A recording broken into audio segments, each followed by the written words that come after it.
Salut à tous et à toutes les gens, ici le King qui te parle et aujourd'hui on se retrouve pour une nouvelle vidéo lecture BD.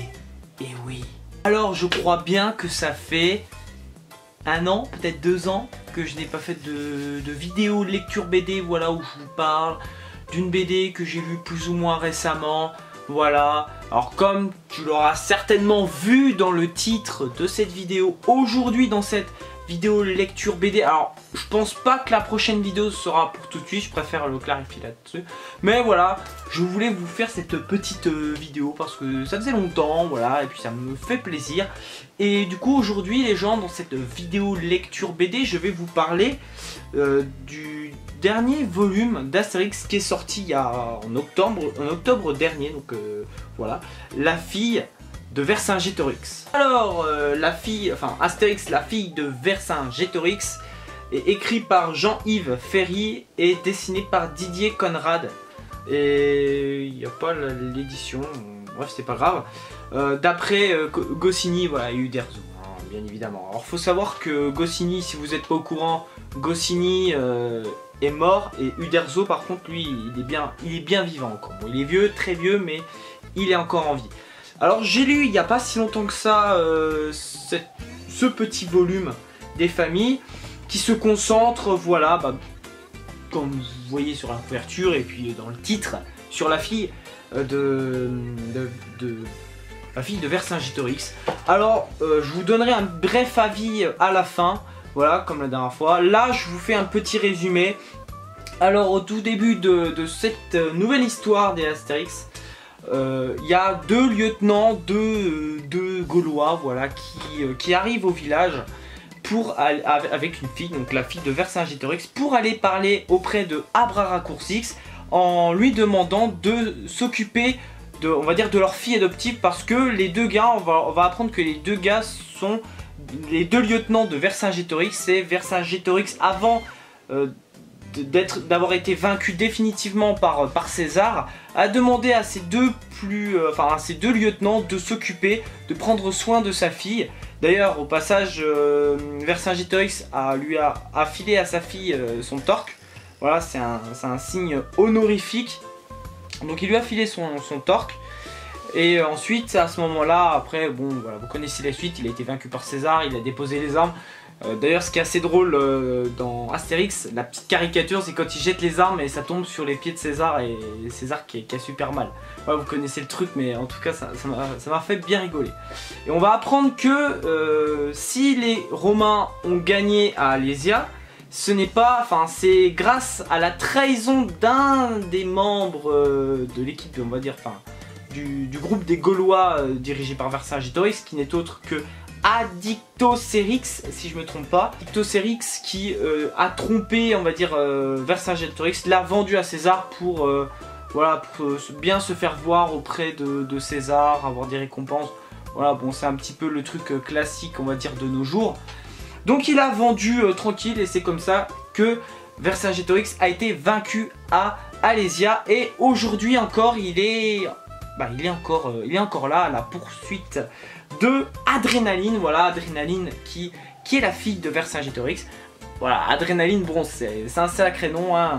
En tout cas, elle a pris de l'adrénaline. Bon, vous pouvez sortir plein de vannes par rapport à Adrénaline au prénom, mais voilà. Donc elle va être confiée auprès des Gaulois et les deux lieutenants, pour conclure un petit peu la chose avant de partir rejoindre les compagnons, et afin d'essayer de trouver un bateau, voilà, lui dit à Abraracourcix, écoute, fais gaffe avec Adrénaline parce qu'elle fugue très souvent.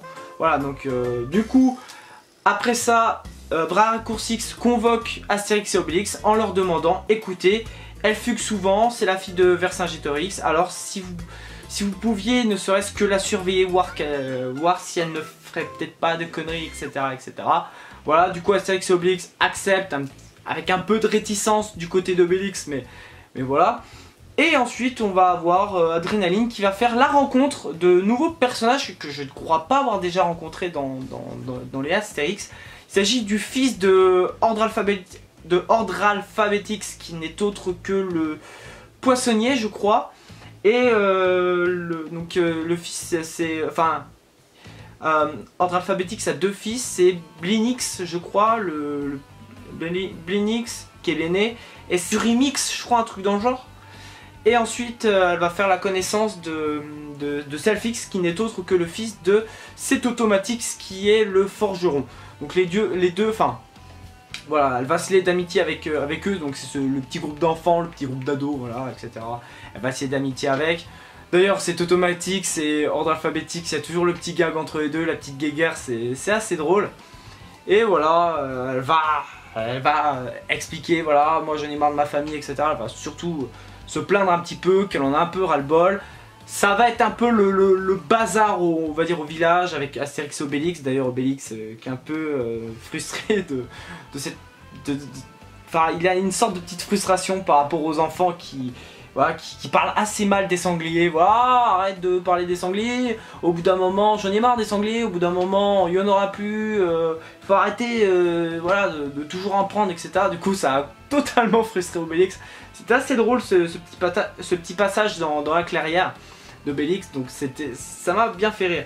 Et puis Adrénaline, voilà, elle va faire exactement comme avait prévu comme soupçonnaient, voilà, les 2 lieutenants de Vercingétorix. Elle a fugué du village, voilà, en pleine nuit un soir, grâce à un plan orchestré par Blinix et Selphix, voilà, les deux, et même Surimix, qui ont orchestré le coup, qu'elle s'évade, et du coup, tout le village est obligé d'aller à sa rescousse, en pleine nuit, dans la forêt, sauf que, entre temps, il y a Addictocerix qui a retrouvé Adrénaline dans le village gaulois et qui voilà, va la poursuivre jusqu'à ce qu'elle trouve, pendant sa fuite, elle va trouver les pirates là qui sont tellement drôles, ils me font rire. Alors il va y avoir une scène, il va y avoir des petits trucs assez intéressants, je vais pas vous spoiler avec les pirates. D'ailleurs on va avoir, ils vont avoir un petit rôle assez important entre guillemets dans ce volume des Astérix. Voilà, jusqu'à ce que Astérix et Obélix, bien évidemment les 2 héros de la série, finissent par, avec l'aide de Blinix et Selphix, pour réparer leurs erreurs, parce que bon, voilà, ils ont fait les cons, d'aller retrouver Adrénaline qui a rejoint le bateau pirate. Voilà. Pendant ce temps, Addictocerix qui a vu Adrénaline prendre la mer, va prévenir les... il soupçonnait qu'elle allait prendre la mer, il l'avait entendu, ouais, moi je vais prendre un bateau, je vais partir en mer, etc. Il est allé voir les Romains qui étaient pas très loin, des Romains, voilà, pour leur dire, mettez-vous par là, il y a Adrénaline qui va arriver, voilà, patati patata. Du coup, il va rejoindre Adrénaline sur le bateau, il va la prendre en otage, elle va être libérée, oui, par Astérix et Obélix, l'autre va être assommé, voilà, pour ensuite repartir, ça va être un petit bordel, ce passage dans la mer, voilà. Elle va repartir avec Astérix et Obélix jusqu'à la barque où il y a Selphix et Blinix, l'autre, va toujours les poursuivre, voilà, c'est beaucoup de courses-poursuites. Et jusqu'à ce que l'autre jusqu'à ce qu'Adrénaline fasse tomber son torque, elle le fait tomber. L'autre va du coup rappliquer il saute en mer pour essayer de récupérer le torque. Sauf qu'il va pas y arriver, il va partir en mer. On va pas savoir ce qui va lui arriver, mais on soupçonne qu'il va mourir. Voilà, c'est tout. Alors bien évidemment après, pendant ce temps, on va un petit peu voir ce que donne du côté des 2 lieutenants, des 2 lieutenants de Vercingétorix qui eux ont trouvé, ils ont trouvé quelqu'un pour aider Adrénaline.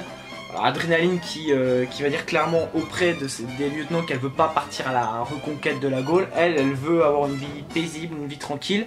Du coup elle va partir avec le gars des bateaux.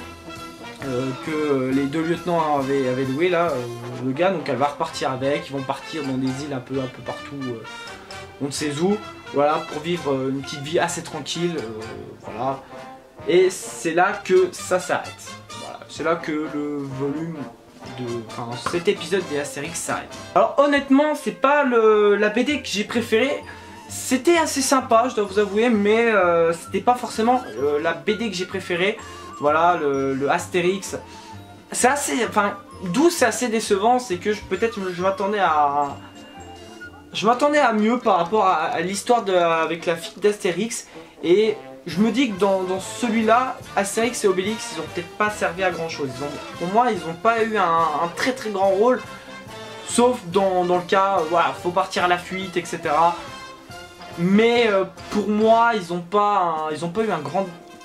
Ils ont pas été utiles, voilà, ils ont pas eu quelque chose, enfin, comme dans les autres BD où voilà, ils ont une assez grande importance. Là, je les ai pas trouvés très importants. Alors, ce qui est bien, c'est qu'on a introduit, peut-être qu'on la reverra plus tard, le fils de Ordre Alphabetix les fils d'Ordre Alphabetix et le fils de Cet Automatix, qui par ailleurs, les deux s'entendent super bien à la différence de leur père. D'ailleurs, il y avait une scène à la fin. Pour dire voilà, où les deux aînés disent alors moi je veux faire ci, moi je veux faire ça, et ça a fait rire leur père. Enfin, ça les a pas fait rire, mais ils ont été assez choqués, toi, de ce que veulent vraiment faire les enfants. Donc ça, c'était assez intéressant aussi. Mais sinon, niveau histoire, niveau écriture, j'ai pas trop adhéré au personnage de Addictocerix. Vraiment, je l'ai pas trop adhéré. J'ai pas été très fan du personnage. Pour moi, il a déjà qu'on l'a pas vu des masses, mais ensuite il a pas eu une importance très grande. Enfin voilà, mis à part dans le kidnapping de Adrénaline, voilà. Mais pour moi il a pas eu un... J'étais un peu déçu du personnage. Puis même des Romains, voilà, les Romains qui ont été encore une fois battus très facilement. Ouais voilà, en fait il y a eu Astérix et Obélix, ils sont entrés dans le navire adverse où il y a les Romains. Puis au bout de quoi, 5 minutes, ils ont été vaincus, il n'y a même pas eu de résistance. Enfin, c'est typique des Astérix, vous allez me dire, mais ça restait voilà, pas très intéressant. Voilà, c'était pas. Mais au global, ça reste sympathique, ça reste une BD que j'ai plutôt bien appréciée, ce 38e volume. Même si, voilà, c'est clairement pas le Astérix que je préfère. Hein. Par ailleurs, le Astérix que je préfère, c'est le Tour de Gaulle, voilà, le Tour de Gaulle d'Astérix. Donc c'est mon préféré. Mais celui-là est plutôt sympathique, même si, voilà, encore une fois, c'est clairement pas mon volume préféré de la série. Voilà les gens, c'est tout pour cette vidéo lecture BD, cette grosse vidéo lecture BD. Voilà, ça faisait longtemps. Si cette vidéo vous a plu, n'hésitez pas à me laisser un petit like, des familles, un commentaire pour me dire ce que vous avez pensé de ce volume d'Astérix, ce que vous avez pensé de ce volume, ce dernier volume de Astérix. N'hésitez pas, voilà, à laisser tout ça en commentaire. N'hésitez pas à partager la vidéo, ça ferait extrêmement plaisir. Et quant à moi, je me casse. Et moi, je vous dis à bientôt pour une prochaine vidéo, les gens. Merci d'avoir regardé. Allez, ciao, ciao, à la prochaine.